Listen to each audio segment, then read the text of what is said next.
Mga agaw ka? Akin ang lupang ito. Sa akin ito'y pinamana nila mama at hindi sa'yo. Huwag kang nga masyadong mayabang dyan. At sinabi mo pa talaga sa abogado mo na sa'yo to nakapangalan?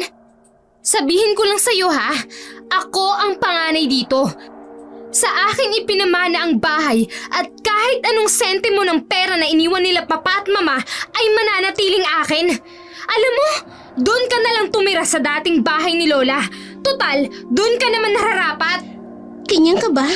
Makasarili? Sa ating dalawa ito pinamana ni na mama at papa bago sila namatay. Tapos gusto mo sa'yo lang ito mapupunta? Tapos ano? Ibibenta mo ang bahay na to. Kasi wala ka nang makutkot na pera sa mga magulang natin na dapat naman sa ating dalawa. Panganay ka, pero hindi ka marunong mag-isip ng tama. Alam mo ikaw, sobrang yabang mo. Porket ikaw lagi ang pinapabura nila mama at papa noong nabubuhay pa sila.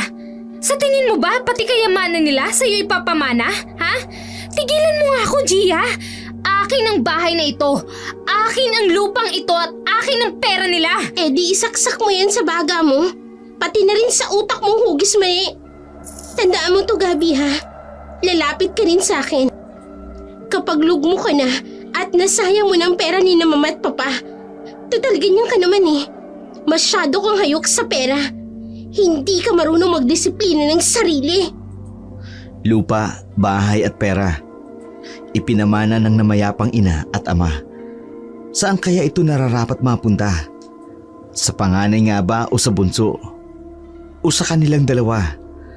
Sa mundo natin na punong-puno ng paghuhusga at inggit, magkakaroon ka pa kaya ng lakas ng loob upang makipagsapalaran o kaya ipagtanggol ang sarili sa iyong sariling karapatan? Paano kung nakawin sa iyo ang bagay na dapat para sa iyo? Ipapaubaya mo na lang ba ito sa kanila? Kapalit ng masagana mong pamumuhay? Paano kung isang araw, isang importanteng bagay ang mawala sa iyo? Isang kaibigan na hindi nila nakikita pero nakakausap at nakikita mo. Magagalit ka ba sa taong naging sanhi ng pagkawala nito? Paano kung ginawan ka ng masama ng kakambal mo dahil sa inggit?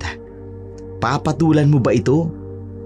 Kahit anong pag-iwas mo sa gulo, hindi natin ito maiiwasan at wala tayong pagpipilian kundi harapin ito. Pero kakayanin mo ba na harapin ang isang gulo o away kung ang mismong kalaban mo ay ang mismong kapatid mo? Anong ginagawa mo dito sa bahay ko? Wala ka na bang pera? Wala ka nang makalkal sa baon nila mama at papa? Ano? Ubus na ba ang mga mararangyang bagay na ipinamana sa ating dalawa? Pero ikaw lang naman ang nanginabang. Sagutin mo ako, Gabi. Anong ginagawa mo dito? At dala-dala mo yung maleta mo. Ang kapal naman ng pagmumukha mo magpakita sa akin. Pagkatapos mo akong palayasin sa sarili kong bahay. Tama na ha. Nananahimik na ako rito sa bahay ni Lola. Na bahay ko na rin. Pwede ba huwag mo na akong guluhin? Hindi kita ginugulo. Andito ako para tumira sa bahay ni Lola na bahay ko rin. Huwag kang maging makasarili. Saka yung bahay nila mama at papa na akala mo ay sa'yo, ayun, naibenta na. May utang kasi na naiwan si papa at hindi ko naman yun kayang bayaran. Kaya yun, binenta ko. Tsaka ano naman sa'yo? Bahay mo naman yun, hindi ba? Ano? Ang kapal naman talaga ng mukha mo eh. Bakit hindi ka gumawa ng paraan? Gabi, alam mo sa sarili mo na importante ang bahay na yung kila mama at papa. Sa ating dalawa. Bakit mo naman hinayaan na makuha ng kung sino mang Poncio Pilato yun? Ganyan ka na ba kayo responsable? Huwag mo nga akong pagsalitaan ng ganyan. Wala kang alam, Gia. Habang nagpapakasarap ka sa bahay ni Lola, naghihirap ako doon. Ako ang humaharap sa mga taong pumupunta para pagbayaran ng utang ni Papa. Ako lahat. Ikaw, nasan ka ba? Hindi ba nagpapakasarap ka dito? Nagpapakasarap? Gabi, pinalayas mo ko sa sariling bahay ko. Pinaalis mo ko. Ano sa tingin mo ang dapat kong gawin? Bumalik doon?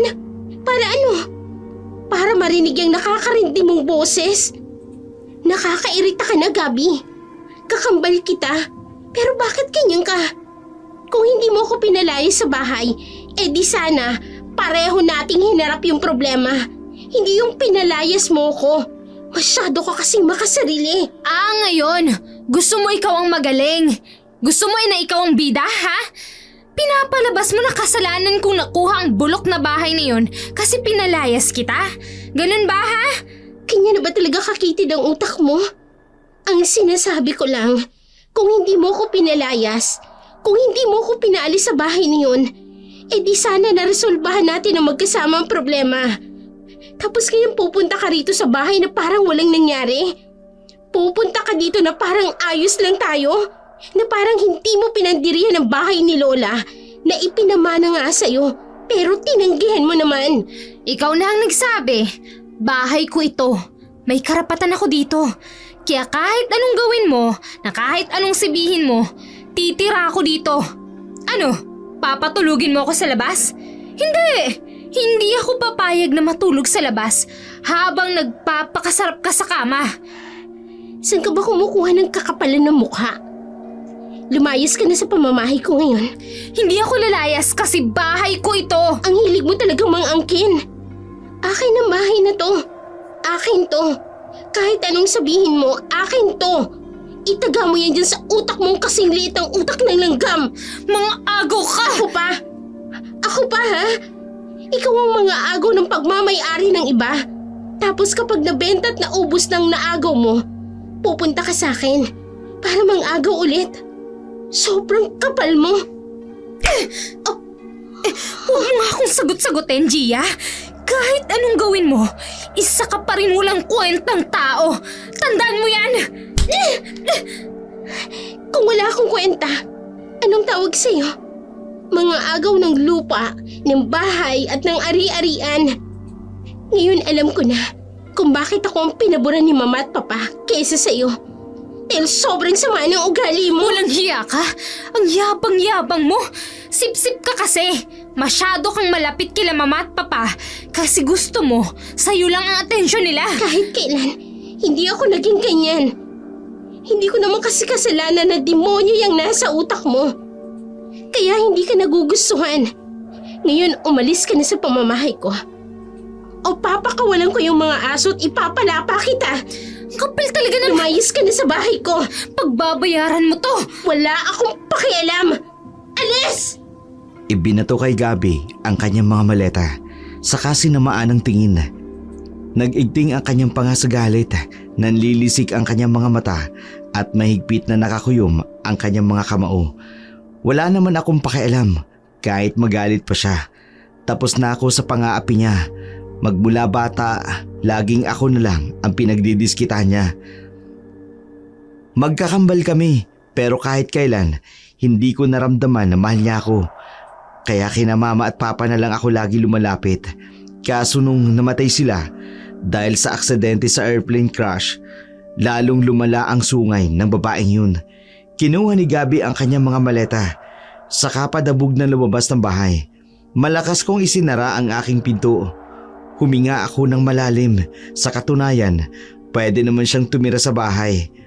Dahil tama rin naman siya. Yun ang bahay na pamana ng kanyang lola na namatay dahil sa katandaan.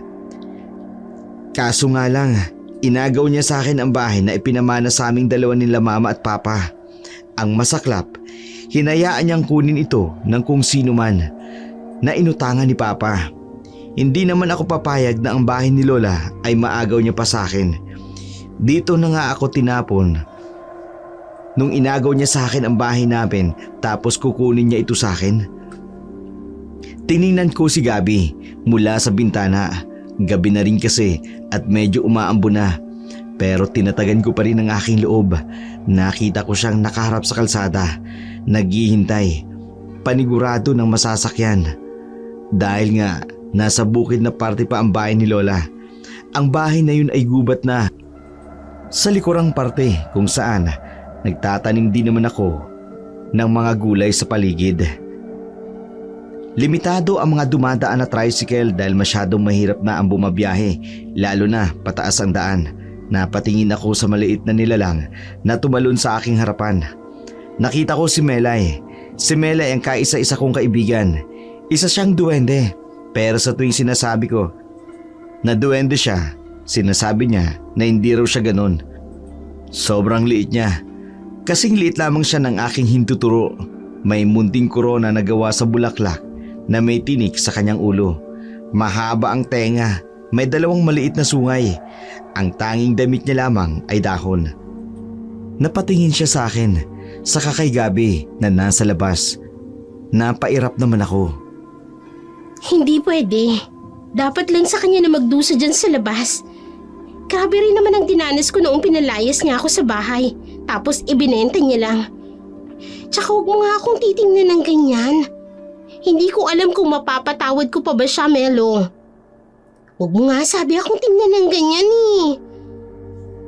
Sige na nga, papapasukin ko na siya. Napabuntong hininga na lamang ako. Kahit papano, may puso pa rin naman ako. At inaamin ko, naaawa ako sa sitwasyon ni Gabi. Tiningnan ko ang pwesto ni Melo, pero wala na siya roon. Kinuha ko lamang ang payong, saka ako lumabas ng bahay. Naglakad ako patungo kay Gabi. Halika na, pumasok na tayo sa loob. Bakit? Para alipinin mo ako? O baka nag-aakto ka na naman bilang bida? Hindi yung ganun, Gabi. Pumasok na tayo. Huwag ka na mag-inarte dyan. Sinamaan ko na lamang siya ng tingin. Inirapan niya na lamang ako. Saka dire-diretsong pumasok ng bahay. Napabuntong hininga na lamang ako. Hiniling ko na lamang na hindi kami magkagulo ni Gabi, lalo na nakatira na kami sa iisang bahay. Sa halip na pumasok sa loob ng bahay, nagtungo ako sa maliit kong bakuran sa likod ng bahay. May kahoy naman na nakaharang, pero natatanaw ko pa rin ang gubat. Noong una, medyo kinakabahan pa ako. Pero kalaunan, nakasanayan ko na rin. Napatingin ako sa isang puno.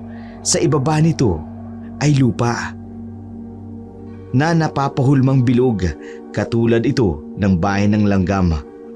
Pero ang kaibahan nga lang, si Meloy ay nakitira rito.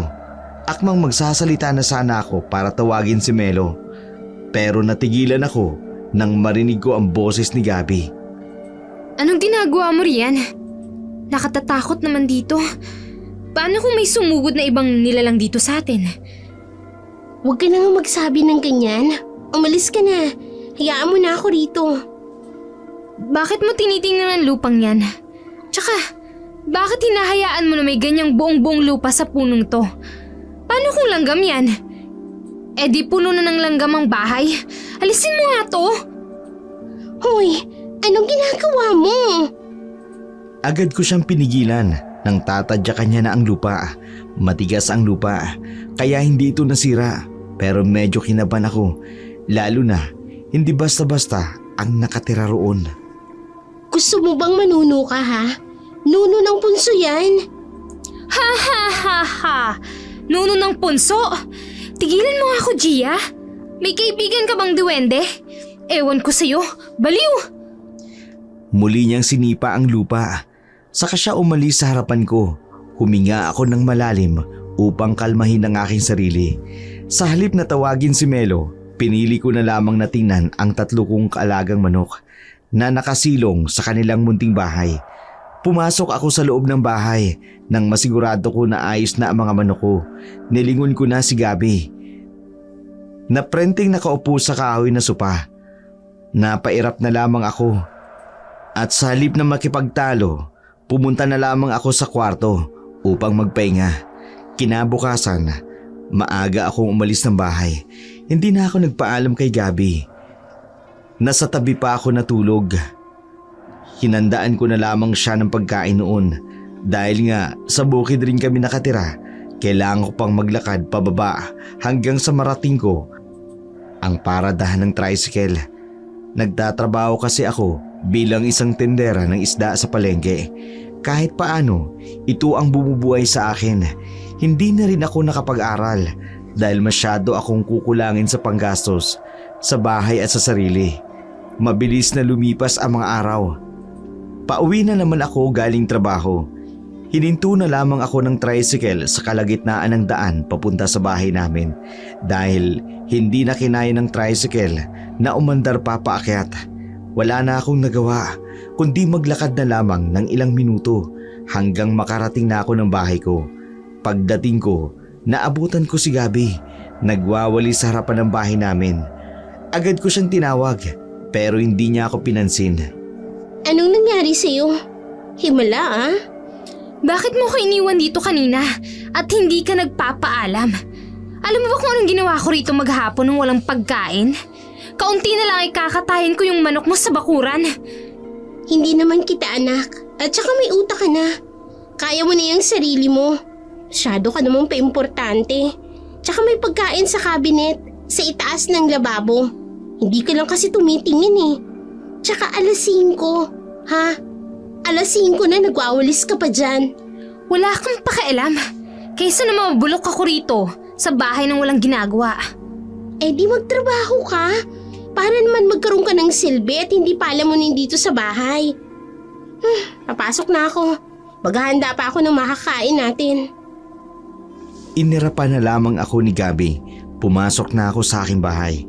Dire-diretso akong pumunta sa likod ng bahay para tawagin si Melo. Pero pagdating ko sa may puno, halos manlaki ang aking mga mata nang makita kong sira na ang lupa na nagsisilbing bahay nila. Basa na rin ito at halatang binuhusan ng tubig. Pakiramdam ko, naninikip bigla ang aking paghinga sa nakita. Gabi! Gabi, halika rito! Ano naman bang tinatawag-tawag mo? Sino may gawa nito? Bakit sira-sira na to?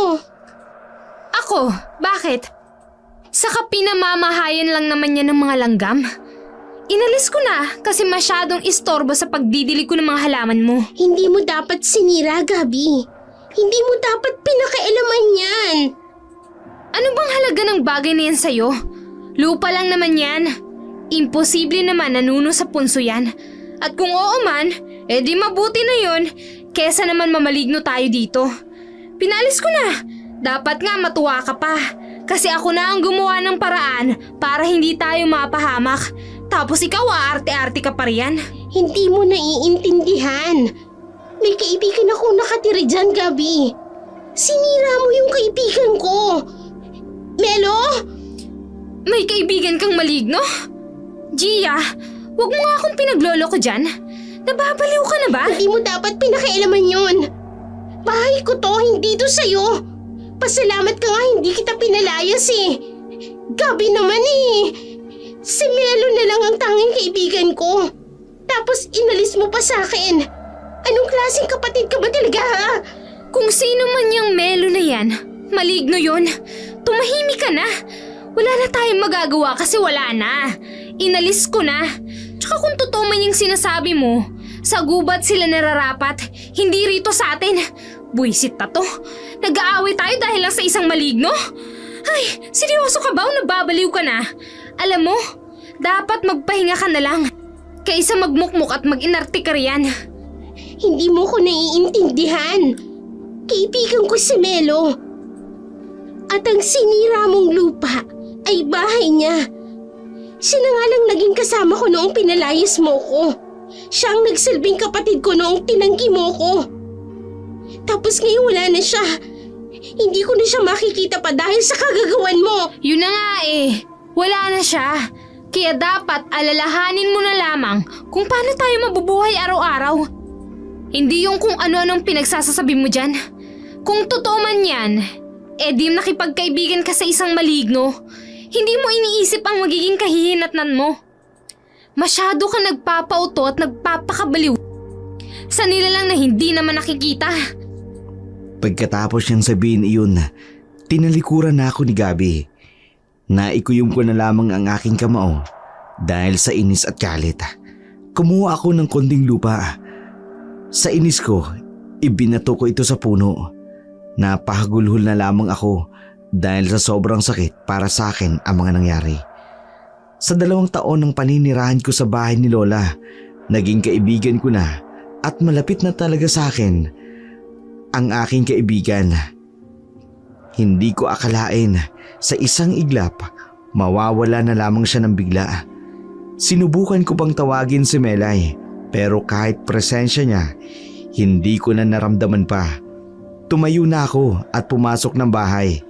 Tiningnan ko si Gabi na kumakain mag-isa sa hapagkainan. Napansin ko, tulala si Gabi at maya-maya pa'y ngumingisi. Hindi ko na lamang siya pinansin, saka pumasok na lamang ako ng kwarto. Magmula ng araw na yun, hindi ko na pinansin si Gabi. Sobrang lugmo ko at hindi ako sanay na hindi nakikita si Melo. Madalas ko rin siyang napapaniginipan at hindi ako mapanatag ng loob. Pakiramdam ko'y nakokonsensya ako dahil hindi ko nagawang pigilan si Gabi. Pakiramdam ko rin bumigat ang presensya ng bahay namin. Si Gabi naman, katulad ko, nagtatrabaho na rin sa isang palengke. Pero may kakaiba sa kanya. Noong una, hindi ko malaman kung ano ang dahilan at kadalasang nakakaharap siya sa gubat. Saka palangiti at para bang may kausap siya. Pilit ko na lamang iyong binabaliwala dahil sa isip ko, baka ganun naman talaga si Gabi. Hanggang isang araw, 7:00 na ng gabi nang makauwi ako sa bahay. Ginabi ako ng uwi dahil hindi na rin ako pumunta sa kaarawan ng anak ng pinagtatrabahuan ko sa palengke. Pagdating ko ng bahay, nangunot ang noo ko dahil wala na si Gabi. Ipinagkibit balikat ko na lamang iyon at inisip ko na lamang na baka may nangyari rin sa pinagtatrabahuan niya. Nag-ayos na lamang ako ng bahay. Naganda ng makakain ni Gabi pero natigilan ako nang makarinig ako ng mahinang sitsit. Matinis ito at may halong malalim na boses. Sino yan? May tao ba riyan? Gabi? Nandiyan ka na ba? Nakauwi ka na ba? Huwag mo naman akong takutin, oh. Nasaan ka? Lumabas ka na kung nagtatago ka dyan. Shh! Nandito ako. Gabi? Gabi? May tao ba riyan? Kinuha ko ang walis tambo. Saka ako naglakad patungo sa isang pinto palabas ng likod bahay. Doon kasi nanggagaling ang sitsit. Nagsitaasan ang aking mga balahibo. Palakas ng palakas ang sitsit na aking naririnig. Lumakas ang tibok ng aking puso. Hinawakan ko ang seradora ng pinto. Medyo nag-aalangan pa ako na buksan ito. Huminga ako ng malalim. Nagbilang ako ng 3 bago ko buksan ang pinto. 1, 2, 3. Huli ka! Gabi? Anong ginagawa mo sa likod ng bahay? Akala ko nasa trabaho ka pa. Kanina pa kita tinatawag. Baka may magnanakaw na o kung ano man dito sa bahay. Pero hindi ka nagsasalita. Pagbibingi-bingihan ka? Nagdilig lang naman ako ng mga halaman mo. Tsaka pinakain ko yung mga manok mo. Nagdilig ng halaman sa gabi? Ano ba talagang ginagawa mo sa labas? May kausap ka ba dyan? Sinilip ko pa ang labasan pero wala akong nakita. Nahagip ng aking mga mata ang parte ng gubata. Nangunot ang noo ko nang makita ko ang mistulang anino. Pero hindi ito anino ng isang normal na tangkad dahil yun ay tangkad na anino ng kasing tangkad lamang ng 7 taong gulang na bata. Nang mapakurap ako na wala ang anino, nanlamig ang buo kong katawan. Ibinalik ko ang tingin kay Gabi na nagsasalita pa. Wala nga. Yun lang naman yung ginawa ko eh. Tsaka kapag gabi, huwag mo nga akong tatawagin gamit ang pangalan ko. Bakit naman? May tinatago ka ba sa akin, ha? O baka naman may ginagawa ka na naman kung ano? Binenta mo ba tong bahay na to? Huwag ka na nga lang maraming tanong. Huwag mo lang akong tatawagin sa pangalan ko. Lalo na kapag malapit tayo sa gubat. Paano kung ayoko? Gabi! Gabi! Ikaw si Gabi! Tahimik ka nga! Ako si Gia! Ano na namang sinasabi mo, Gabi? Ngayon nagpapanggap kang ako. Nagulat ako nang samaan ako ng tingin ni Gabi. Tinaasan ko siya ng isang kilay at nagkatinginan kami. Ilang saglit lang, bigla siyang umisi. Magandang gabi sa'yo, Gabi. Nang sabihin niya iyon, nilagpasan niya ako. Napakamot na lamang ako sa ulo dahil sa pagtataka. Muli kong tiningnan ang parting gubat pero hindi ko na nakita pa ang aninong yun. Napatingin ako sa manok ko. Tulog na ang mga ito. Napakibit balikat na lamang ako, saka isinara ang pinto. Dumiretso ako sa aking kwarto. Naabutan ko si Gabi na nakatingin sa bintana. Nakayuko ito. Hinahawakan ko ang kanyang balikat pero halos magulat ako nang humarap siya sa akin. Nananlalaki ang mga mata at namumula pa. Anong nangyari sa'yo? Ayos ka lang ba? Para kang nakakita ng multo sa itsura mo. Tsaka anong ginagawa mo rin sa bintana? Wala. May tinitingnan lang ako. Sigurado ka. Baka naman may tinatago ka sa akin. Hoy Gabi ha, bahay ko to. Karapatan kong malaman kung ano man ang nangyayari. Lalo na't kapatid mo rin ako. Huwag ka nga magmarunong.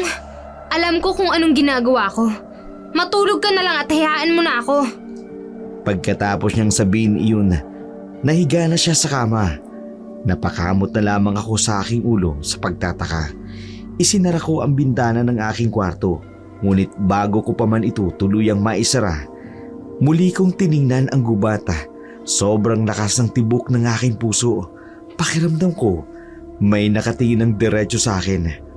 Pero hindi ko mahagilap kung sino. Huminga na lamang ako ng malalim. Tiningnan ko si Gabi na nasa kama. Nakatalikod na siya sa pwesto ko.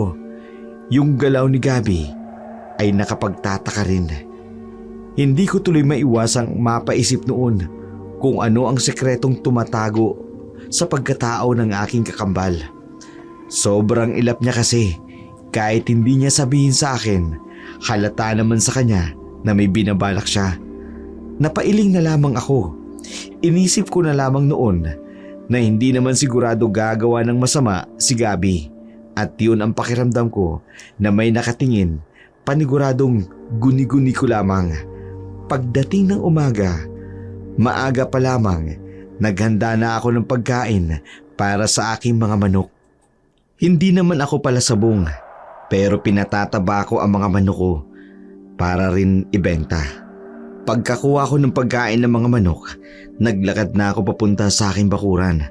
Naabutan ko ang 2 manok ko na tumitilaok, kaya naman nilagyan ko na ng pagkain ang kanilang lalagyan. Napatingin ako sa paligid nang hindi ko mahanap ang isa kong manok. Sinubukan kong tawagin ito pero hindi nagpakita. Nangunot ang noo ko dahil imposible naman na makalaya iyon. Anong ginagawa mo? Ang aga-aga nag-iingay ka. Hinahanap ko kasi yung isang manok ko. Nawawala eh. Nakita mo ba? Mukha bang nakita ko? Kagigising ko lang. Tsaka kagabi, 2 lang naman yung manok mo eh. Anong ibig mong sabihin? 3 sila, Gabi. Isang puti at 2 pula. 2 pulang manok lang yung nandito oh. Nasaan na yung isa? Ikaw ang huli kong natatandaan na pumunta rito para magpakain sa mga manok ko. Yun na nga, 2 lang yung nakita ko. Wala yung puti. Siguro kinuha nung maliit na tao na nakita ko. Maliit na tao? Anong ibig mong sabihin? Kagabi kasi, may nakita rin akong maliit na tao sa may gubat. Kaya rin ako lumabas at tumingin sa bintana ng kwarto. Nandun kasi siya. Pinagmamasdan yung bahay. Gabi, seryoso ka ba? Walang nakatira sa gubat. Tayo lang ang nakatira rito. Imposible namang may tao roon. At lalong halos malayo ang mga kapitbahay natin. Ano bang malay ko? Nakita ko nga eh. Tsaka, nakita ko rin na parang may kinakain yun. Malinaw sa paningin ko. Siguro, yun yung manok mo. Hayaan mo na lang. Hindi mo ba naiisip? Kung may tao roon, delikado tayo rito. Tsaka yung ko, sabihin mo na lang kasi yung totoo. Hindi yung nagbibiro ka pa. Tayo lang ang tao rito. Walang nakatira sa gubat na yan. Hindi ko nga alam. Yun nga yung nakita ko. Hayaan mo na lang yung manok mo. Ang mahalaga, ligtas ka pa. Kumunot ang noo ko sa huling sinabi niya. Tinalikuran niya na lamang ako saka muling pumasok sa bahay. Sobrang lakas ng tibok ng puso ko dahil sa kaba. Yung tinutukoy ni Gabi, yun din ang anino na nakita ko. Pero yung mga sinasabi ni Gabi, lalo lamang nagpakaba sa akin. Pakiramdam ko, may mali sa sinasabi niya. Lalo na roon sa huling gabing sinabi niya. Napatingin ako sa gubat, ngunit tanging matatayog na puno lamang ang nakikita ko. Nanumbalik sa isipan ko ang sinabi ni Gabi, ang mahalaga ay ligtas pa ako. Noong mga oras na yun, hindi ko maintindihan ang nangyayari. Naglakad ako patungo sa munting kubo ng puti kong manok, pero halos mamula ako dahil sa dugo at konting balahibo ng manok na nakita ko. Napalunok na lamang ako, saka umayos ng tayo. Pagtingin ko sa may pinto, nagulat ako nang makita ko si Gabi na nakatingin sa akin. Saka siya naglakad palabas ng pintuan. Alam ko sa sarili ko na nakita ko siyang ngumingiti ng kakaiba na nagbibigay ng kilabot sa akin. Pumasok na lamang ako sa bahay. Inisip na lamang na baka may kumuha sa puti kong manok. Wala na rin naman akong magagawa dahil nakuha ko na ito. Pagpasok ko ng bahay, naabutan ko si Gabi sa kusina. Nakabihis na ito at nakapaligo na. Gagabihin ako sa pag-uwi ngayon. May aasikasuhin lang ako. Saan ka pupunta? Baka naman maglalakwatsa ka lang. Hindi ka na dalaga, Gabi. Alam ko. Tsaka huwag nga mga alam sa akin. Alam ko kung anong ginagawa ko. Huwag mo na rin akong paghandaan ng pagkain o kung ano man. Seryoso? Saan ka ba pupunta, ha? Sa trabaho. May okasyon kasi sa pinagtatrabahuhan ko. Seryoso ka ba? Baka naman hindi totoo yan. Totoo ito. Tsaka, ingatan mo na lang yung sarili mo ah. Baka magulit ka. Sinasaksak ka na patalikod. Anong sinabi mo? Wala, alis na ako. Tinalikuran niya ako, saka dire-diretsong umalis ng bahay. Naupo ako sa upuan, saka hinilot ang aking sentido. Pakiramdam ko, mahilo-hilo na ako sa nangyari nung araw na yun. Napatingin ako sa aking kamay. Nangunot ang aking noo nang mapansin ang maliit na kagat sa may daliri ko. Nang hawakan ko ito, napangiwi ako dahil sa sobrang sakit. Hinugasan ko na lamang ang sugat ko sa aming lababo at naganda na rin ako para sa aking trabaho. Buong maghapon ay itinuon ko na lamang ang aking pansin sa pagtatrabaho sa palengke. Dahil nga, gamay ko na rin ang bawat gawain. Hindi na ako nahihirapan pa. Natigilan lamang ako sa pag-alis ng kaliskis ng isda nang kausapin ako ng boss ko. Matandang babae ang boss ko. Maputi rin ang buhok pero malakas pa rin. May suot siya parating kwintas na may kakaibang palawit. Hugis at sulok ito na may mata sa gitna. Ayon naman sa kanya, yun daw ang kanyang anting-anting na tinatawag na Trispico Roma. Hindi ko na lang yun pinansin dahil baka nagbibiro lamang siya. Itinuro niya ang isang tao na nakatingin sa amin na naruroon sa di kalayuan. Sino po siya? Ang weirdo ah. Nakabalabal pa talaga at nakamaskara. Kilala mo po ba siya, boss? Yun na nga, hindi ko siya kilala. Magmula nung dumating ka rito, nakasunod na yan sa'yo. Akala namin kasama mo o kaya naman kakilala mo. Akala ko rin customer, pero hindi. Para siyang nakakatakot na kulto na nakasunod lang sa'yo. Baka ako nagkakamali lang po kayo. Imposible naman po kasi na ako yung sinusundan niya. Saka hindi ko nga po siya napansin kanina eh. Iha, trabahador kita. May pakialam ako sa'yo. Masama ang kutob ko sa taong yan. Mag-iingat ka. Hindi mo alam kung anong balak ng taong yan sa'yo. Pagkatapos noon, hindi na uli kami nagkausapan ni boss dahil na rin sa mga mamimili. Patingin-tingin ako sa mga nakabalabal na tao. Sa katunayan, hindi ko naman namamalayang kanina na may nakasunod na pala sa akin. Bukod pa roon, hindi ko alam na kanina pa ito nakatingin sa akin. Naghihintay pa ako ng ilang minuto bago ko mapagpasyahan na lapitan.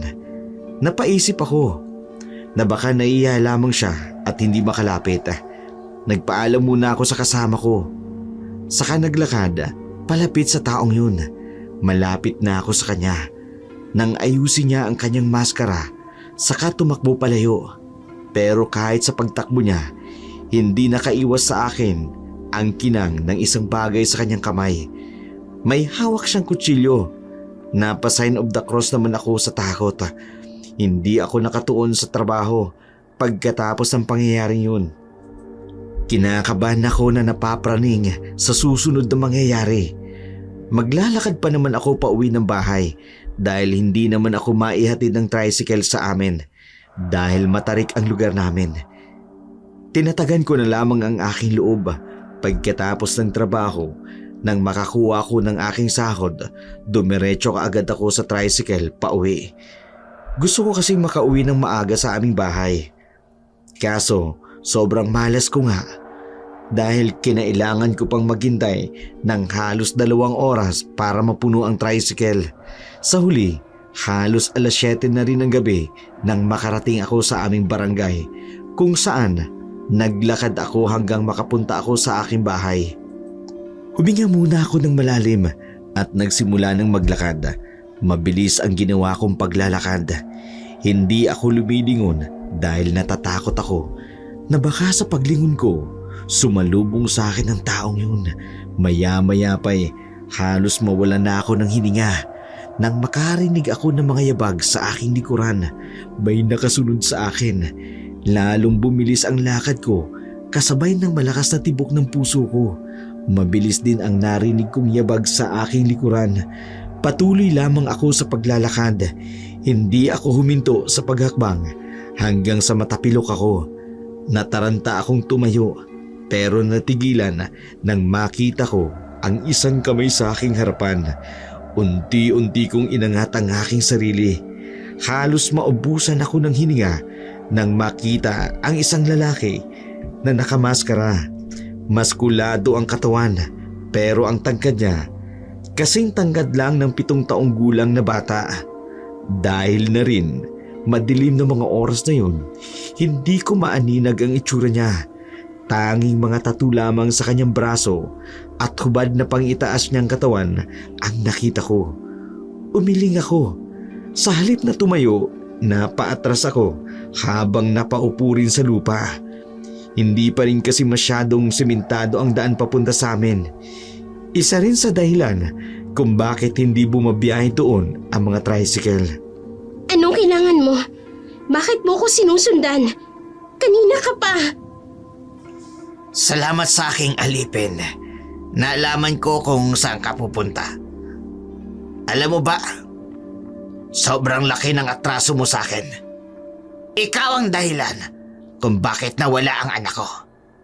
Ikaw ang dahilan kung bakit siya namatay. Ikaw ang dahilan kung bakit nawala ang tiwala ko sa mga tao. Ano bang pinagsasasabi mo? Wala akong alam sa sinasabi mo. Wala akong pinatay. Sinungaling ka! Huwag ka nang magmaang-maangan pa!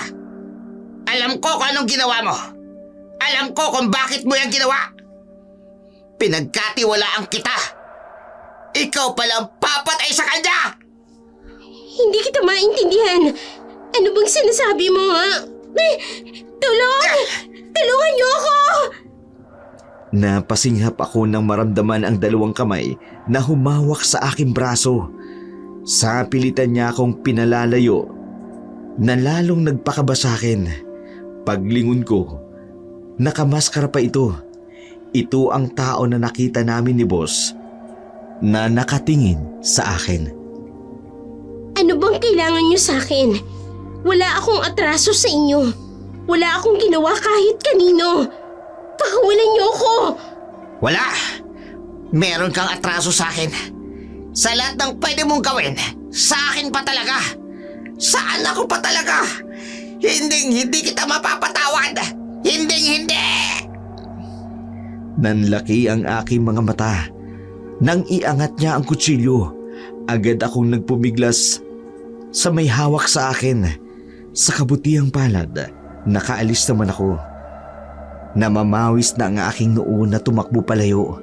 Paglingon ko, nakatayo lamang siya roon. Pero nangingibabaw sa dilim ang pulang mata ng lalaki. Alam ko na hindi yun tao. Alam ko sa sarili ko na hindi basta-basta ang gustong pumatay sa akin. Pagdating ko sa bahay, mabilis kong isinara ang aking pinto at ang bintana. Pumasok ako sa aking kwarto at siniguradong nakalak ang pinto at bintana. Nanginginig akong napaupo sa kama. Hindi ko maintindihan kung ano ang sinasabi ng lalaking yun. Punong-puno ng puot at galit ang kanyang boses.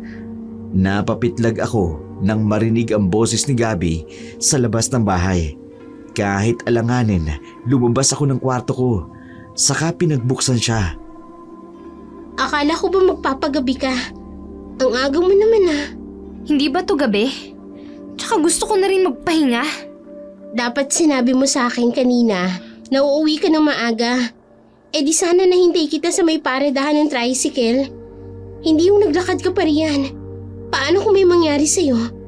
Alam mo ba kung anong nangyari sa akin ngayon Kalma, ayos lang ako. Tsaka walang mangyayari sa akin. Paano ka makakasiguro? Muntik na akong patayin kanina ng 2 tao na hindi ko alam kung tao ba talaga o ewan. Teka, bakit may balabal kang dala? Ano yan? Huwag mong sabihin Ano bang pinagsasabi mo? Napulot ko ito sa labas ng bahay.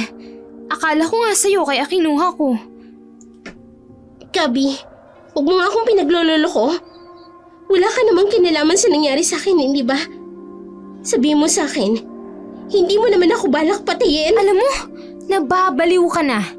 Kung gusto man kitang patayin, di sana sinaksak na lang kita. Seryoso ako. Huwag ka namang magbiro ng ganyan Seryoso rin ako. Tsaka, natatakot ka ba? Siguro dahil pinatay mo si Melo. Yung duwende. Alam mo na sa ating dalawa, ikaw ang may gawa nun. Saka anong sinasabi mong pinatay ko si Melo Gabi, hindi ko magagawang patayin ang kaibigan ko. Sa halip na sagutin ako, tinitigan lamang ako ni Gabi. Dire-diretso siyang pumasok ng bahay. Napahilamos ako sa muka, pero pagtingin ko sa harapan ko, nakita ko ang isang lalaking dumaan ng bahay. Huminto siya sa harapan ng bahay namin, saka tumingin sa akin. Dahil na rin sa liwanag na nagmumula sa loob ng bahay ko, nakita ko ang itsura niya. Mabalbas at mahaba ang tenga, malalim at pula ang mata, at higit sa lahat, ang kanyang maskuladong katawan at matutulis na kuko sa kamay at sa kanyang paa. Kapag itinarak, paniguradong tatago sa katawan. Napaatras ako. Hindi ko iniwas ang aking tingin sa kanya. Naglakad ang lalaking iyon palapit sa bahay. Kaya mabilis kong isinara ang pinto. Agad kong ibinaba ang kurtina sa bintana. Napapitlag ako nang marinig ang malakas na katok. Pagtingin ko kay Gabi, kalalabas lamang niya mula sa banyo. May kumakatok sa labas. Sino yan? Tsaka bakit ka namumutla? Nasa labas ng bahay. Ito yung nilalang na gustong pumatay sa akin. Hindi siya tao, Gabi. Hindi ko alam kung ano siya pero sigurado ako hindi siya tao. Umalis ka na riyan. Ako na ang magbubukas. Gusto mo bang mamatay Yung nasa labas ng pintong ito. Gusto kong patayin kanina. Nalaman nila ang bahay ko. Pakiramdam ko, hindi na ako ligtas sa sarili kong pamamahay. May kinalaman ka ba rito, Gabi? Bakit ba akong tinuturo mo? Wala akong alam. Tumabi ka nga dyan. Ako na lang magbubukas.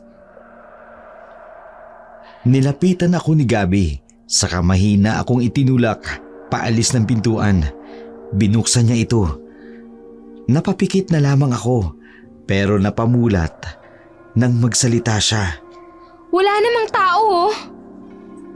Pero, hindi ko maintindihan.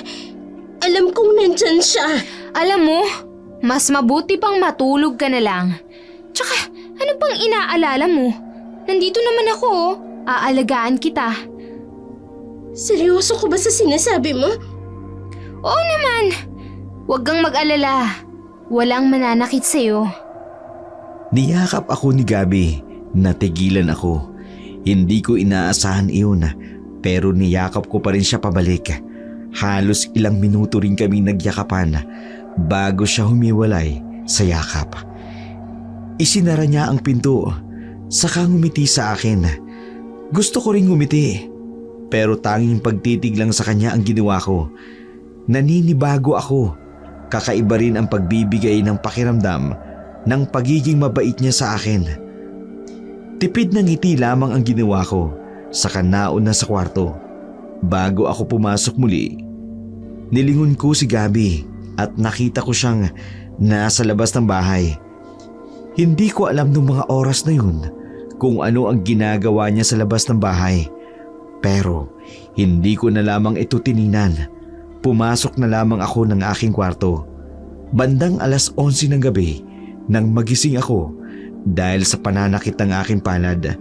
Unti-unti kong minulat ang aking mga mata. Nakita ko si Gabi nakatingin sa akin. Gabi, anong ginagawa mo? Bakit hindi ka pa natutulog? Nagising ba kita? Pasensya na ha. Kailangan ko kasi ito eh. Ang alin? Ang sakit ng palad ko. Hindi ko magalaw. Matulog ka na. May kumagat lang sa palad mo kaya hindi mo magalaw. Huwag mo na lang pansinin. Sige na, matulog ka na. Gabi, sino yung nasa likod mo? Madilim ang paligid. Pero kitang-kita ko pa rin ang lalaki na nasa likuran ni Gabi. Akmang titingnan ko sana ang palad ko nang pigilan niya ako. Wala yan. Guni-guni mo lang yan. Bumalik ka na sa pagtulog. Dahil bukas, may trabaho pa. Saan ka pupunta? May gagawin ka ba sa labas? Anong oras na pala? Iihi lang ako. Matulog ka na. Sige na. Babantayan muna kita. Kahit gusto ko pang magtanong kay Gabi, tuluyan na akong nawalan ng lakas. Ipinikit ko na lamang ang aking mga mata at natulog. Nagising ako na nanghihina ang katawan. Kahit bagong gising pa lamang ako, pakiramdam ko, antok na antok pa rin ako. Naupo ako sa kama. Bumaba ang tingin ko sa aking mga kamay na may benda. Sakto namang pumasok si Gabi sa aming kwarto na nakabihis na. Mabutit gising ka na. Oo nga pala. May bisita ka. Yung boss mo? Aalis na ako ah. Pupunta pa kasi ako ng trabaho. Nasa sala yung boss mo, kitain mo na lang. Teka, bakit nandito ang boss ko? Anong ginagawa niya rito? Saka, etong palad ko. Anong nangyari? Ang dami mong tanong. Lumabas ka na lang ng kwarto at huwag mo na lang yung pansining kamay mo. Nasugatan lang yung kagabi. Sugat. Pero para akong nawala ng sandamakmak na dugo. Namumutla ako. Anong ginawa mo sa akin, Gabi? Sabihin mo sa akin ang totoo. Akala mo ba hindi ko naaalala yun? Kulit-kulit mo. Wala akong ginawa sa'yo kagabi. Ginamot ko lang yung sugat mo. Yun lang yun. Kung ayaw mo akong paniwalaan, bahala ka sa buhay mo. Nagiging mabait na nga ako eh. Tapos ganyan ka pa umakto. Natigilan ako sa sinabi ni Gabi. Inirapan niya na lamang ako saka tumalikod na. Kahit nangihina, pinilit ko pa rin ang sarili ko na makatayo. Pagtingin ko ng salamin sa aking kwarto, nakita kong namumula ang aking labi. Huminga ako ng malalim. Inisip ko na lamang, baka nga nasugatan lamang ako, pero hindi pa rin ako mapakali. Lalo na sa kakaibang galaw ng kapatid ko. Naglakad ako palabas ng kwarto. Hindi ko na nakita pa sa sala si Gabi. Tanging ang boss ko na lamang ang naruroon. Nang makita niya ako, tumayo siya, saka ngumiti sa akin. Matagal ko ng boss si Aling Mirna, magmula pa nung lumipat ako sa bahay ni Lola. Ano pong ginagawa niyo dito, boss? May problema po ba? Pasensya na po kung hindi ako nakapasok ngayon sa trabaho. Na-late po kasi ako ng gising. Bala ko naman pong pumunta sana agad pagkatapos ko pong mag-asikaso. Ikaw nga ang dapat kong tinatanong. Kumusta ka na? Ayos ka lang ba? May nangyari ba sa'yong masama o hindi ka aya-aya? Ayos naman po ako, boss. Kaso nga lang, nagka-problema lang ako kagabi. Hindi ko nga po maintindihan kung bakit nangyari yun. Binabagabag po ako ng isip ko eh. Patungkol ba ito doon sa nakasuot ng balabal na sumusunod sa'yo? Sinong kasama niya? Nakilala mo ba? Yun nga po, hindi ko po kilala. Pero hayaan niyo na po, boss. Ayos lang po ako. Nandito naman po yung kapatid ko. Siya nga pala. Bakit po kayo napabisita bigla? Nakakagulat lang po. Sinadya talaga kita dito, Iha. Ang totoo niyan, gustong-gusto talaga kitang makausap kahapon pa. Kaso nga lang, maaga kang umuwi. Tungkol po saan? Aalisin niyo na po ba ako sa trabaho? Boss, huwag naman po. Hindi ko alam kung saan po ako pupulutin yan. Hindi yun, Iha. Patungkol ito sa'yo mismo. Alam mo kasi, alam kong imposibleng paniwalaan. Pero kasi, napanaginipan kita. Nagkaroon ako ng masamang pangitain sa'yo. Kaya binisita kita. Dahil isa ka sa nagtatrabaho sa akin at may pakialam ako sa'yo. Ano po bang klaseng panaginip yan? Iyayaman na po ba ako? Hindi yung ganon, Iha. Alam mo kasi, Iha, may kakayahan akong makakita ng hinaharap. Nagkaroon ako ng mga pangitain sa pamamagitan ng panaginip. Ito ang minana ko sa aking mga ninuno, lalo na sa mga antingero ng lahi ko. Antingero po kayo? Boss naman, baka binibiro niyo po ako Seryoso po ba? Oo. At itong Tres Pecoroma ay ang anting-anting ko. Hindi ibig sabihin na nakikita ko ang hinaharap ay malalaman ko na kung mananalo ka sa loto o kaya'y magiging mayaman ka. Meron ding limitasyon ang kakayahan ko. Tanging masasamang pangitain ang nakikita ko sa panaginip. At kagabi, ikaw ang nakita ko, Iha. Hindi ko gustong bigyan ka ng isipin, pero gusto kitang balaan. Boss, kinakabahan naman po ako. Ano po ba yun? May kinalaman po ba ito sa taong nakasunod sa akin? Gusto ko sanang sabihin na may masamang mangyayari sa'yo. Hindi mo alam kung sinong pwede mong pagkatiwalaan sa mundong ito. Hindi mo alam na baka yung nakakausap mo o nakakasama mo o kaya naman ay nakakasalubong mo lang ay siyang magdadala ng panganib sa'yo. Hindi ko po maintindihan, boss. Ano po bang ibig niyong sabihin? May magtatraidor po sa akin? Nakita kita sa isang gubat, mag-isa at umiiyak. Humihingi ka ng tulong, pero walang dumadating. Walang gustong sumagip. Nakita ko na punong-puno ka ng sugat. At isang lalaki. Hindi normal na lalaki. Maliit siya. Hindi ko alam kung anong klaseng nilalang. Pero delikado siya. Pinagmamasdan ka niya. Gusto kanyang patayin. Pero humahanap siya ng tiyempo para makuha ka. Higit pa ron, may katulong siya. Babae. Babae ang isa sa makakalaban mo. Babae ang sasaksak sa'yo ng patalikod. Hindi ako nakapagsalita Nakatitig lamang ako sa seryosong mukha ni Aling Myrna.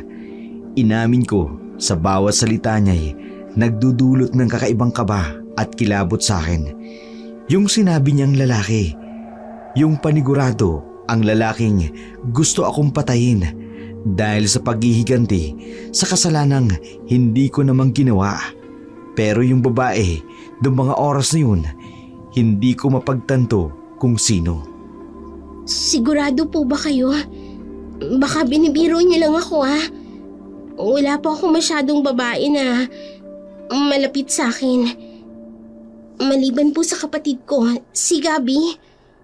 Tsaka kagabi, may gustong pumatay sa akin. Lalaki. Maliit siya tapos may kasamang tao na normal lang ang tangkad. Hindi ko po maintindihan. Nasa panganib ang buhay ko. Ano po bang dapat kong gawin? Nakakakita po ako ng lalaki sa gubat. Si Gabi, hindi ko po alam kung anong ginagawa niya sa palad ko. Tapos, nawala yung manok kong puti. Ang daming kakaibang nangyari na binabaliwala ko lang. Kasi yung akala ko, guni-guni ko lang. Tapos ngayon, boss, ano po bang dapat kong gawin? Hindi ko na po alam eh. Pakiramdam ko, hindi ako ligtas sa sarili kong bahay. Yung babae, yung kakambal mo. Ayokong maging masama ang tingin mo sa kanya. At ayoko rin naman na maging dahilan yun ng away ninyo. Pero iba ang kutob ko sa kanya. Hindi ko na po alam. Sobrang gulo na po eh. Nalilito ko. Paano pong mangyayari na magkakaroon ako ng kaaway na gustong pumatay sa akin? Wala naman po akong ginagawang masama. Alam ko po sa sarili ko na malinis ang kamay ko.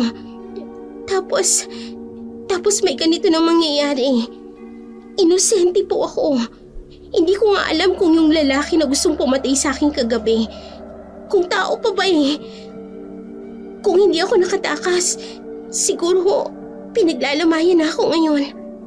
Hindi siya tao. Hindi taong kalaban mo. Pero may kakampi siyang tao.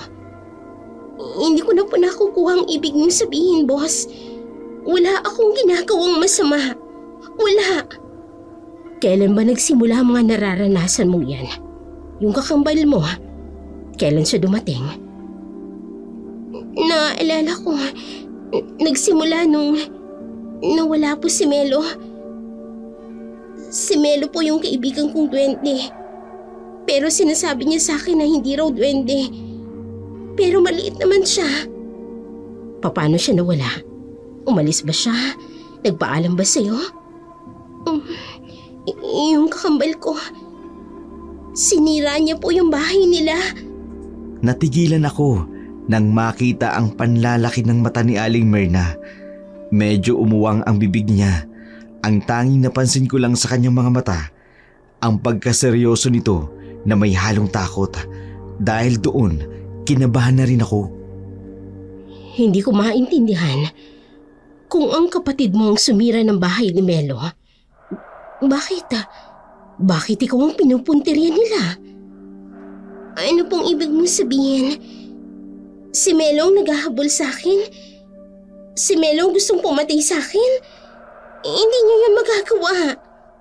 Makinig kang mabuti sa sasabihin ko, Gia. Gusto ko na magmanman ka sa paligid mo. Maging alerto ka, lalo na sa galaw ng taong nakakasama mo. Hindi birong kinalalagyan mo ngayon. Alam kong may mali. Nararamdaman kong may mali. At ikaw lang ang makakaalam kung ano yun. Sa ngayon, kailangan ko nang umalis. Alam mo kung saan ako makikita. Huwag kang mag-alala. Kakampi mo ako. Natatakot ako. Bakit nadamay si Gabi? May kinalaman ba siya sa nangyayari? Boss, pakisabi naman para na akong mababaliw sa mga naiisip ko. Ikaw lang ang makakasagot niyan. Alamin mo, Gia.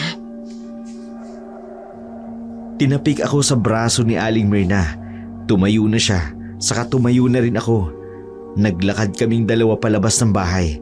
Muli niya akong hinarapa. Mag-iingat ka palagi. Ligtas pa ba ako sa sariling bahay ko?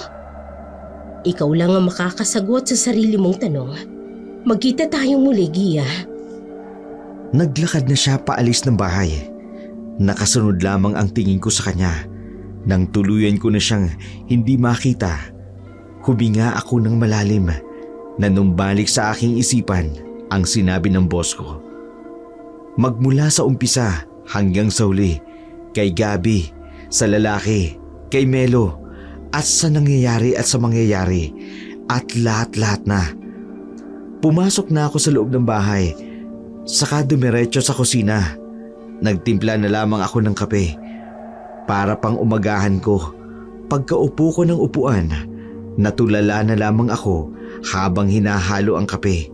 Hindi ko rin maintindihan noong mga oras na yun ang ibang ipinapahiwatig ni Aling Myrna. Ayoko mang isipin na si Gabi yun. Pero sa mga inakto niya, pakiramdam ko, niloloko ko ang sarili ko. Pero sa mga inakto niya,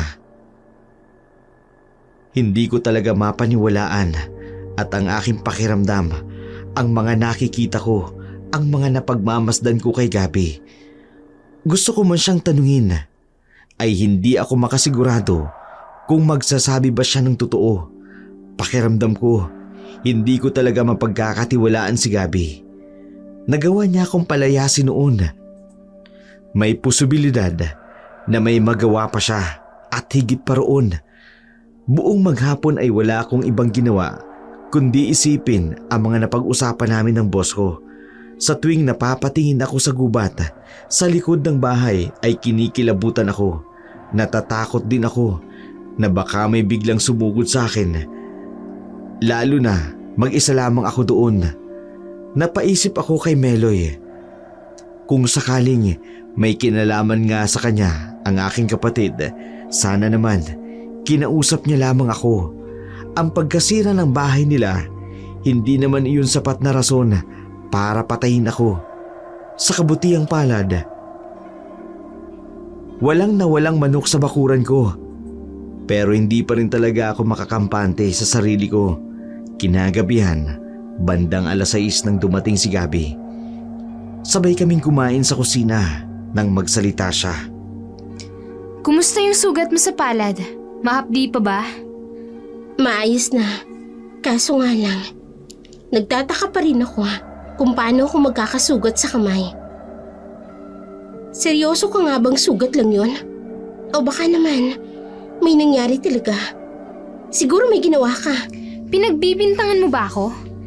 Bakit naman ako gagawa ng bagay na ikasasakit mo? Ginawa mo na yun sa akin dati. Sa tingin mo maniniwala pa ako sa'yo? Ano bang gusto mong ipahiwatig, ha? Kung mayroon nangyayari, sabihin mo sa akin ang totoo. Tinatraidor mo ba ako, ha? Kakampi ka ba ng lalaking yun? Gabi, sabihin mo sa akin ang totoo. May kinalaman ka ba sa nangyayari? Wala! Wala akong kinalaman sa kahit ano man yan. Gusto ko lang ng tahimik na buhay. Kaya pakiusap, ibigay mo na sa akin yun. Ikaw lang naman ang nagpapagulo ng buhay mo. Sabihin mo na lang sa akin ang totoo. May kinalaman ka ba sa nangyari sa akin kagabi? Ikaw ba ang sumusunod sa akin? Ikaw ba ang kakampi ng maliit na nilalang na yun, ha? Ikaw ba ang dahilan kung bakit nawala ang manok ko? Yung sugat sa palad ko? Bakit ako nagkaroon ng ganun? Anong ginawa mo? Sinugatan mo ba ako?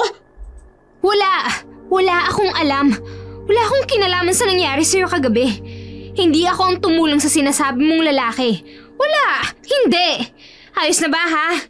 Pwede ba? Huwag mo akong pinagbibintangan kung wala ka namang sapat na ebidensya. Yung balaban.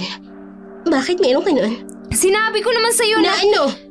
Na may okasyon sa pinagtatrabahuhan mo? Huwag mo akong lolokohin.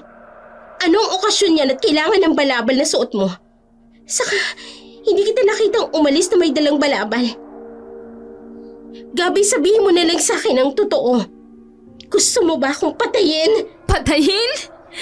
Higit pa ron ang gusto kong gawin. Napasingap ako sa sunod niyang sinabi. Bulong iyon, pero malinaw sa akin pandinig. Tumayo siya, saka naglakad paalis ng kusina. Napahilamos ako sa mukha. Sobrang lakas ng kabog ng dibdib ko. Hindi ko alam kung anong gagawin ko noong mga oras na yun. Mismong kakambal ko ang kinatatakutan ko. Tinapos ko na lamang ang aking pagkain. Nung gabi na yun, hindi na ako nakatulog sa kwarto ko. Natulog ako sa sala. Ayokong kasabay si Gabi dahil natatakot ako sa posibleng gawin niya sa akin. Sinisigurado ko na lamang na may kutsilyo sa ilalim ng unan ko para kung sakaling sugurin man ako ni Gabi, may panangga ako. Mabilis lang din naman akong maalimpungatan. Kaya kampante akong magigising ako bago pa man may magawa siya sa akin. Malalim na ang gabi. Nagising ako sa mahinang yabag ng aking narinig. Unti-unti kong iminulat ang aking mga mata. Agad akong napatingin sa may pintuan ng aking kwarto na nakabukas. Ipinikit ko ang aking mga mata pero minulat ko ito ng kaunti. Nakita ko si Gabi. Lumabas ng kwarto. May suot siyang balabal. Ang balabal na nakita kong dala-dala niya rin. At ang nakita kong suot nang nagtatangkang pumatay sa akin. Naikuyom ko ang aking kamao. May dala-dalang kandila at may sindi si Gabi. Naglakad ito papalapit sa sala. Akala ko hindi pa siya lalapit sa akin. Pero dire-diretso siyang lumabas ng pinto. Nang masigurado na nakaalis na siya, doon na ako tuluyang napaupo sa sala. Kinuha ko ang kutsilyo sa ilalim ng unan. Nagdadalawang isip ako kung susundan ko ba siya.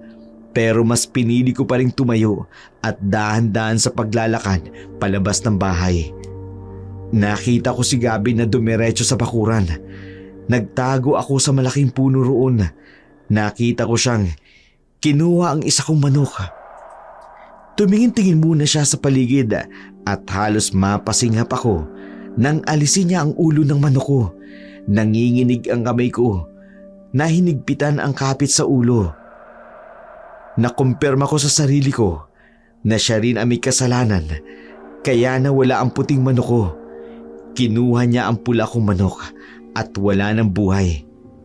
Muli siyang tumingin sa paligid, saka walang pag-aalinlangan na humakbang sa maliit na bakod na nakaharang sa gubat sa bakuran namin.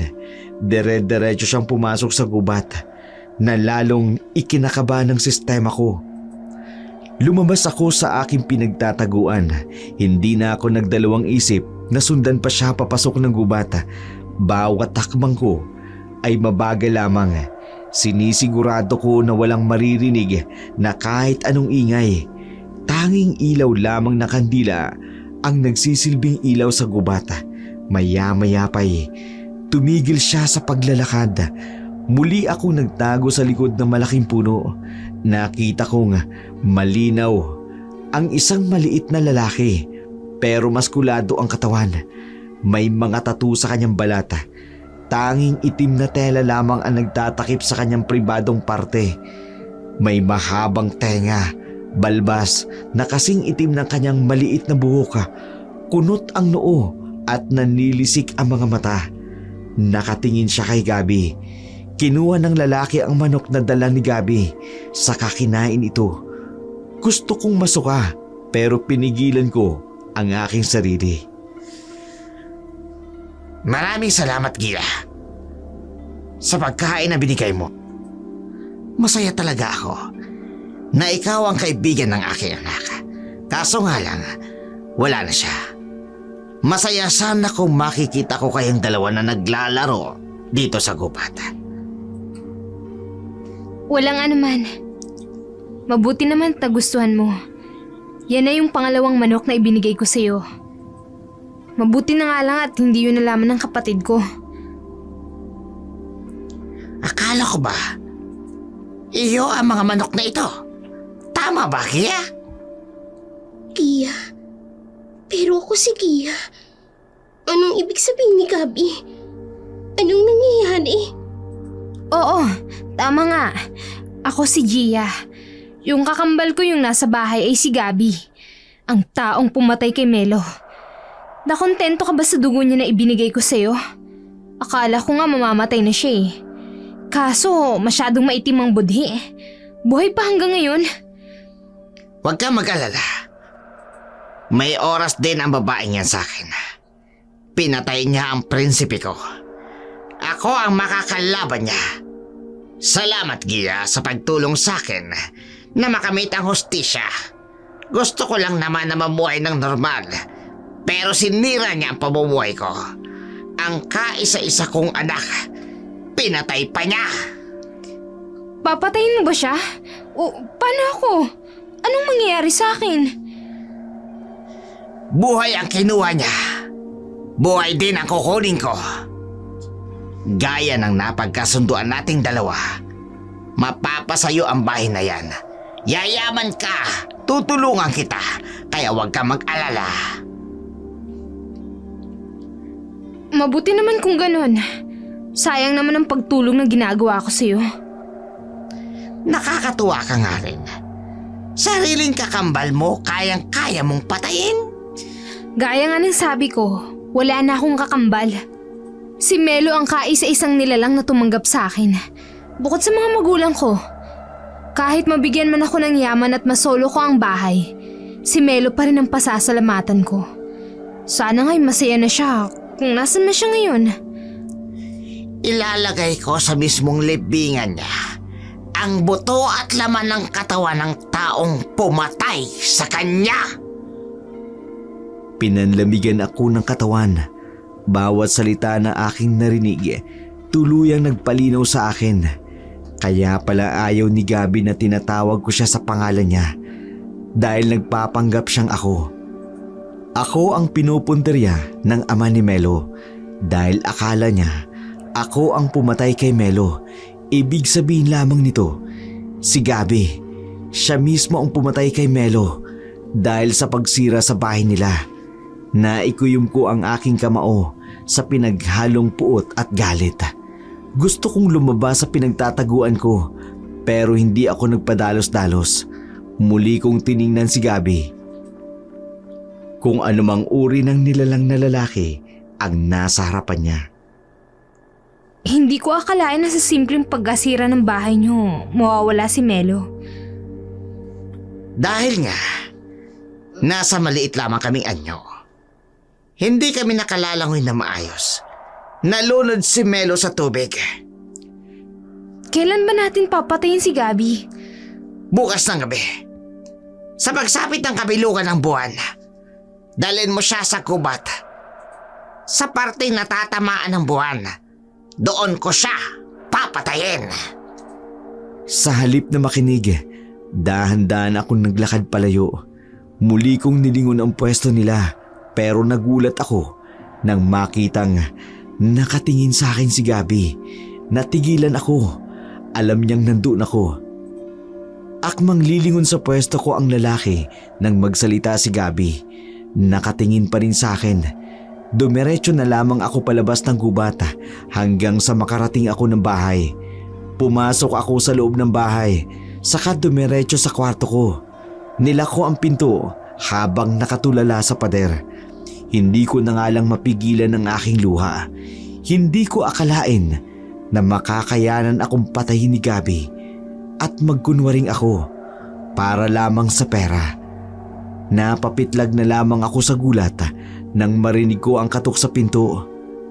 Nahigit ko ang aking hininga sa takot. Alam kong narinig mo yung pinag-usapan namin. Tanggapin mo na lang yung tadhana mo, Gia. Tumigil ka na. Ako naman sana. Bakit ka nagkukunwaring ako?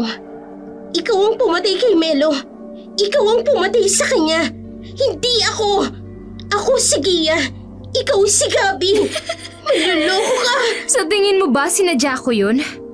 Sadyang bobo lang ang asong na yun. At napagkamala na ako ang kaibigan ni Melo.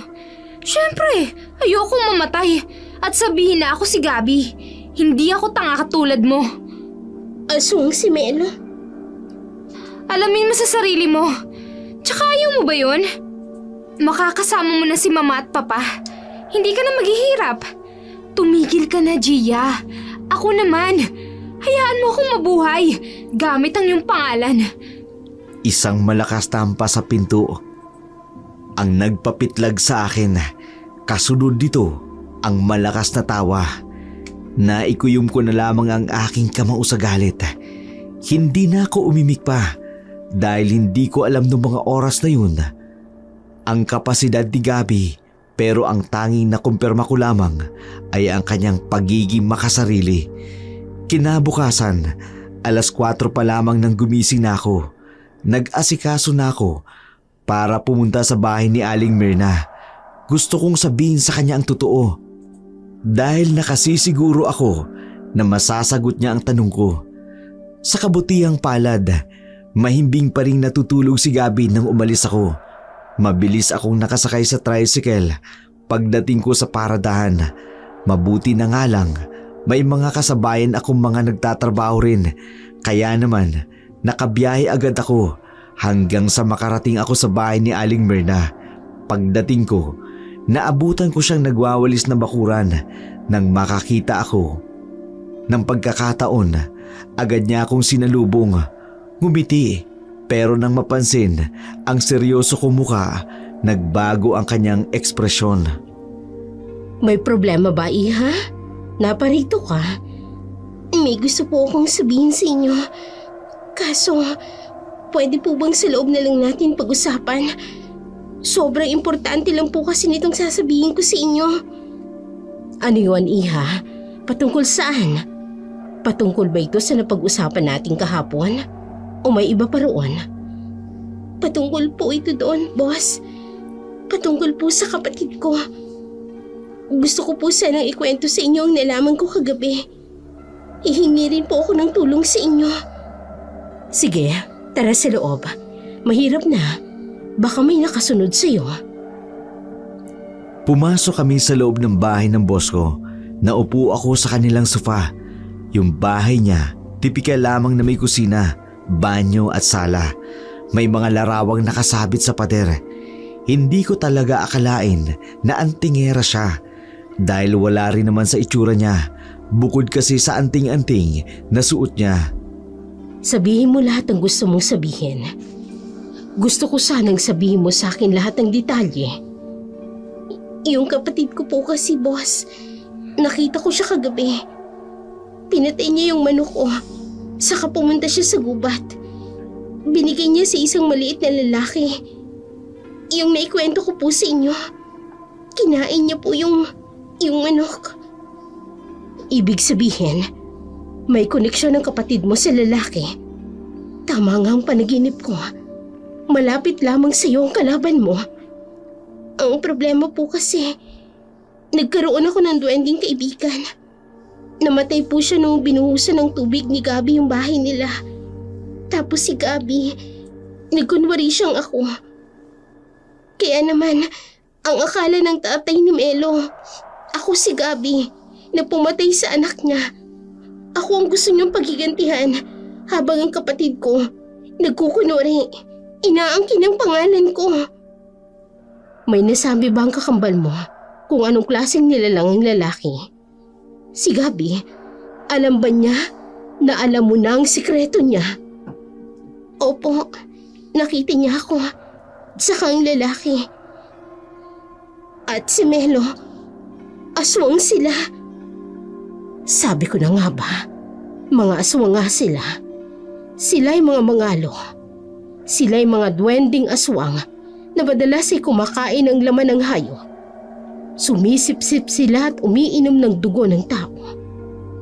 Meron silang kakayahan na palakihin ang sarili hanggang sa maging kasing tangkad ng isang 7 taong gulang na bata.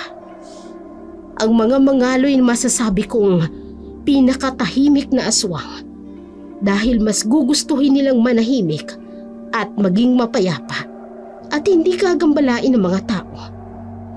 Pero kung sila ang ginambala, nakatatakot silang kalabanin. Mabangis sila at malakas. Mabilis at kayang-kayang patayin. Lalo na kapag nasa ilalim ng kabilugan ng buwan. Si Melo, ano siya ng mangalo? Prinsipe po. Anak po niya. O Diyos ko, nasa panganib ka, Iha. Kayang-kaya kanyang patayin sa isang iglap lang.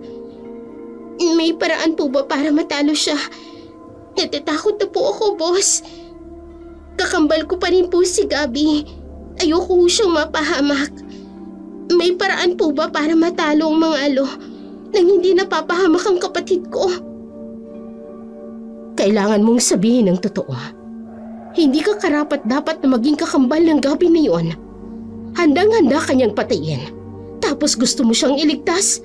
Maghunos dili ka. Pero kapatid ko pa rin po siya. Ayoko pong mapahamak siya. Kaming dalawa na lamang ni Gabi ang magkapamilya.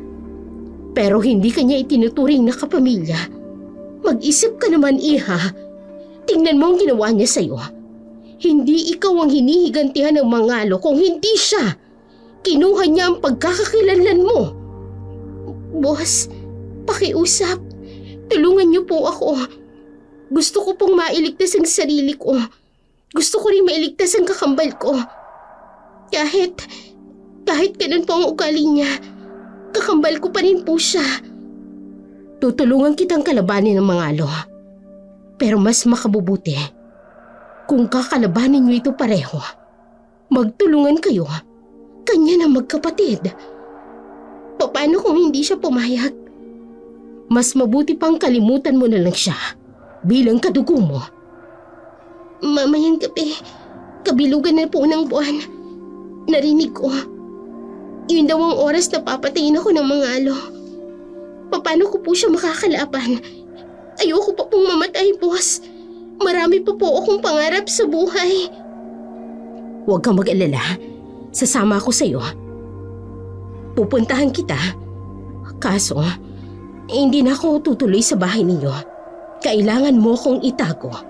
Hindi ako pwedeng makita ni Gabi dahil panigurado. Madadamay ako sa pagkuha sa'yo. Ang tanging gagawin mo ay pakiusapan siya na itigil kung ano man ang ginagawa niya at kalabanin ang mangalo ng magkasama. Nang sa gayon, mamuhay kayo ng masaya at ng magkasama. Kung hindi siya pumayag, kailangan mong isipin ang sarili mo. Hindi sa lahat ng oras, ibang taong iisipin mo. Mas mabuti pang mabuhay ka kaysa mamatay ka sa kamay ng mismong kapamilya mo. Tandaan mo yan. Huwag kang mag-alala. Kasama mo ako, Gia. Napayuko na lamang ako sa kanyang sinabi. Hindi na ako umimik pa. Buong maghapon ay nasa bahay lamang ako ni Aling Myrna at nagpaplano ng mga dapat naming gawin.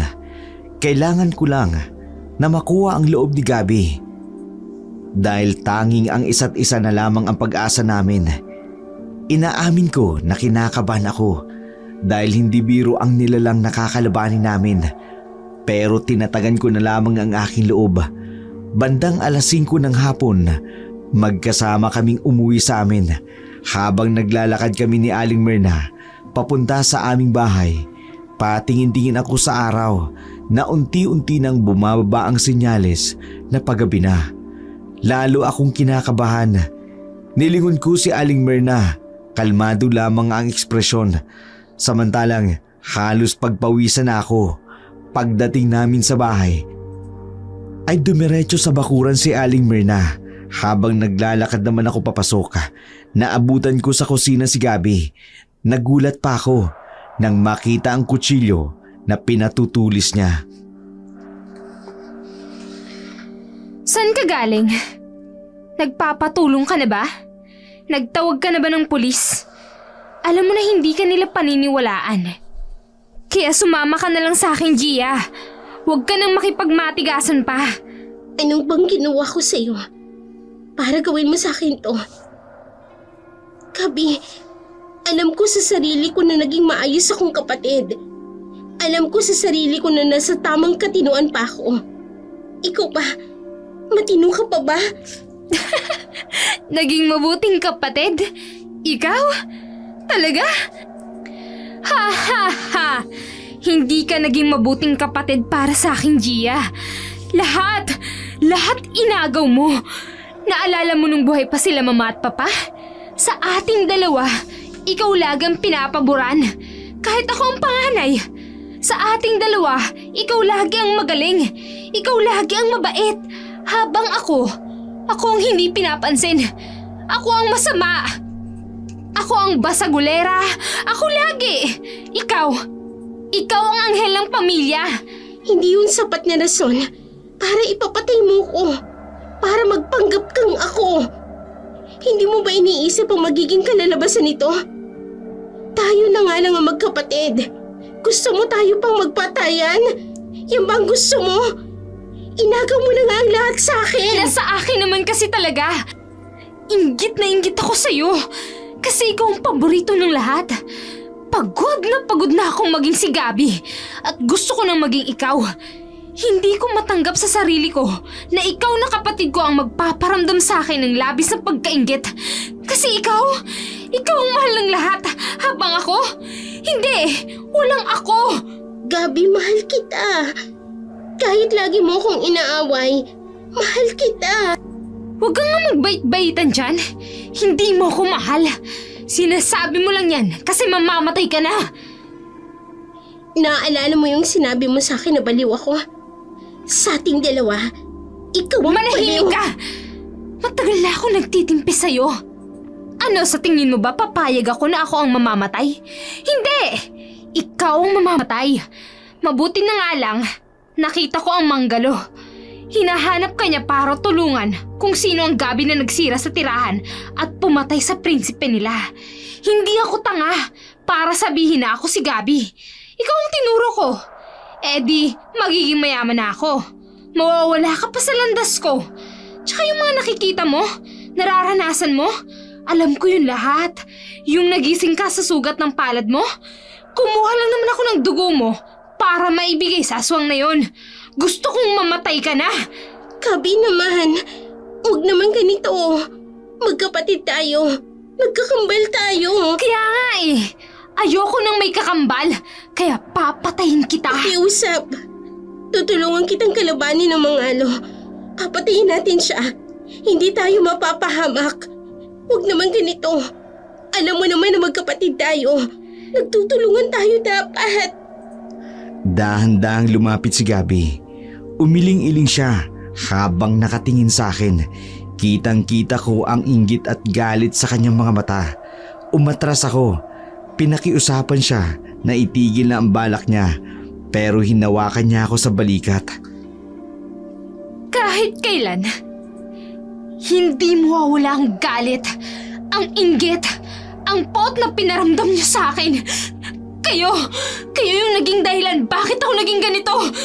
Gabi, ano gagawin mo? Napasingap na lamang ako. Nang malakas na hampasin ako ni Gabi sa batok, pakiramdam ko ay nahilo ako. Naramdaman ko na lamang ang sarili ko na bumagsak sa sahig. Sa harapan ko, si Gabi ay may hawak na kutsilyo bago tuluyang pumikit ang mata ko. Nagising ako na nasa gubat. Nakahiga ako sa lupa. Bumungad sa akin ang kabilugan ng buwan. Napatingin ako sa aking gilid nang maramdaman ang mahinang pagyugyug sa aking katawan. Gumising ka. Paparating na sila. Hetong kutsilyo. Pakiusap, iha. Kalabanin mo ang kapatid mo. Ako nang bahala sa mga alo. Pero, si Gabi, itigil mo na yung kakagabi mo. Hindi kanya mahal. Wala ka lang sa kanya. Kaya naman ipagtanggol mo ang sarili mo. Nasaan ako? Nasaan si Gabi? Natigilan na lamang ako nang makita si Gabi at ang lalaking mangalo. Mabangis at nanlilisik ang mata na nakatingin sa akin. Nakakuyom ang mga kamao ko at umiigting ang panga sa galit. Samantalang nakangisi naman na nakatingin sa akin si Gabi. Wala akong kasalanan. Hindi akong pumatay kay Melo. Kaibigan ko siya. Sinungaling! Ikaw ang walang kaluluwang pumatay sa prinsipe ko. Pagbabayaran mo ang ginawa mo, walang sino man ang makapipigil sa akin. Ako munang makakalaban mo, aswang! Sa isang igla pa, nagulat na lamang ako nang sugurin ako ni Gabi. Hindi agad ako nakaiwas sa malakas na sampal na ginawa niya. Muntikan na akong matumba pero pinilit ko pa rin ang sarili ko na tumayo. Pagtingin ko kay Aling Myrna, Sinugod niya na ang mangalo. Sobrang bilis ng bawat galaw ni Aling Myrna. Maging ang mangalo. Sumabay sa hangin ang galaw nilang dalawa. Natuon ang pansin ko kay Gabi nang maramdaman ang palad niya sa aking pisngi. Sinamaan ko siya ng tingin gamit ang kutsilyo. Ay hinampas ko ito sa kanya pero mabilis siyang nakatayo sa akin. Nag-igtingan ang pangako sa galit. Mabilis niya akong tinakbo. Saka sinabunutan sa ulo. Hinila ko rin ang kanyang mahabang buhok. Hindi ko namamalayan ang kanyang kamay na hinampas na ang kamay ko, kaya naman nabitiwan ko ang kutsilyo. Natamaan kasi niya ang sugat ko sa palad. Hinila ko ang kanyang buhok, saka siya sinipa sa tuhod. Natumba siya sa lupa habang napaibabaw naman ako sa kanya. Pagtingin ko kay Aling Myrna, nagulat ako nang makita kong gaano kaseryoso ang mukha niya. Napansin ko rin ang maliit na sugat sa kanyang pisngi. May oras pa, Gabi. Magtulungan tayong dalawa. Hindi ako si Gabi! Ako si Gia! Bumaba ang kamay ko sa kanyang leeg. Sinakal ko siya ng mahigpit. Napasinghap ako nang baliktarin niya ang aming posisyon. Nanlaki ang aking mga mata nang makita ang kutsilyong binunot niya sa kanyang tagiliran. Akmang sasaksakin niya na ako sa aking mukha nang gumilid ako. Sinipa ko siya. Malakas ang pagsipa ko sa kanyang tiyan. Lumapit ako kay Aling Myrna. Akmang susuguri na siya ng mangalo. Nang humarang ako sa mangalo, nanlilisik ang mata nitong tiningnan ako. Ako si Zia. Hindi ko pinatay ang kaibigan kong si Melo. Mahal ko siya. Siya lang ang katangi-tanging kaibigan na meron ako. Anong pinagsasabi mo? Siya si Gia! Itinuro niya si Gabi at sobrang sama ng tingin niya sa akin. Binalik ko ang tingin sa mangalo. Ako si Gia. Kakambal ko si Gabi. Sinungaling ka! Ako si Gia! Maniwala ka. Ang babaeng akala mong kakampi mo ay ang taong pumatay sa iyong anak. Siya ang lumunod sa anak mo, hindi si Gia. Mabait na bata si Gia. Hindi dapat siya ang pinapatay mo kung hindi ang impostor na yan. Hindi! Sinungaling kayo! Mga sinungaling! Totoo ba? Totoo ba? Mangalo, Totoo ba? Nagkatinginan kaming dalawa ni Aling Myrna nang lumapit ang mangalo kay Gabi. Namumutla si Gabi habang naglalakad pa atras. Sabihin mo ang totoo. Sino ang pumatay kay Melo? Gabi, sabihin mo na ang totoo. siya yung pumatay kay Melo. Inako ko na lang kasi ayoko mapahamak siya. Anong pinagsasabi ng kakambal mo? Gabi naman, ano ba naman yan? Masinungaling kayo! Papatayin ko kayong lahat! Bago pa man makasugod ang mangalo kay Gabi, inunahan ko na siya. Tumalon ako sa kanyang likuran pero walang kahirap-hirap na tinapon niya ako. Pagtingin ko kay Gabi, tumakbo na siya palayo. Nahawakan ko na ang kutsilyong nabitawan ko kanina. Akmang susundan sana ng mangalo si Gabi nang ibato ko ang kutsilyo sa kanya. Sa kabutihang palad, tumama ito sa ulo ng mangalo. Tumalon si Aling Myrna. Walang humpay na pinagsasaksak ito sa ulo ang mangalo. Hindi ako makagalaw sa aking pwesto dahil na rin sa lakas ng epekto ng pagkakatapon sa akin ng aswang. Ang tanging magagawa ko na lamang panuurin itong bumagsak at ang unti-unting pagkawala ni Gabi. Tiningnan ako ni Aling Myrna sa kahinawakan sa braso. Tinulungan niya akong makalayo. Tara na, umalis na tayo rito. Pero si Gabi, wala na siya. Hayaan mo na siya. Umalis na tayo rito. Muli kong tiningnan ang aswang na mangalo na nakahandusay sa lupa. Nakadapa ito at kitang-kita ko ang sugat nito sa ulo, ang nakatarak na kutsilyo. Wala na akong nagawa kundi maglakad na lamang pabalik sa bahay namin. Pagbalik namin sa bahay, Natulala na lamang ako. Hindi ko na napigilan pa ang mapaiyak. Bakit ganun, boss? Ginawa ko naman ang lahat eh. Pero bakit hindi pa rin akong pinili ni Gabi? Bakit umalis pa rin siya? Hindi mo madidiktahan ang kagustuhan ng isang tao. Ang mahalaga ngayon, ligtas ka na. Ligtas na nga ba talaga ako? Dapat bang maging masaya ako? Kasi ligtas na ako. Wala na akong pamilya. Si Gabi, wala na. Hindi ko alam kung saan siya pupunta. Hindi ko alam kung babalik pa ba siya. Huwag mo nang hanapin ang wala. Isipin mo ang sarili mo. Hindi ka mahal ni Gabi. Makasarili siya. Kaya sana naman, isipin mo ang iyong sarili. Paano na ako nito? Anong ibig mong sabihin paano ka? Iya, nabuhay ka ng 2 taon na wala si Gabi. Saka nandito ako. Huwag kang mag-alala. Kukup-kupin kita. Napahikbi na lamang ako sa sinabi ni Aling Berna. Niyakap ko siya. Sa pagkakataon na yun, muli kong naramdaman ang kalinga ng isang ina. Magmula nung araw na yun, lumipat na ako sa bahay ni Aling Berna. Si Gabi, hindi ko na siya nakita pa.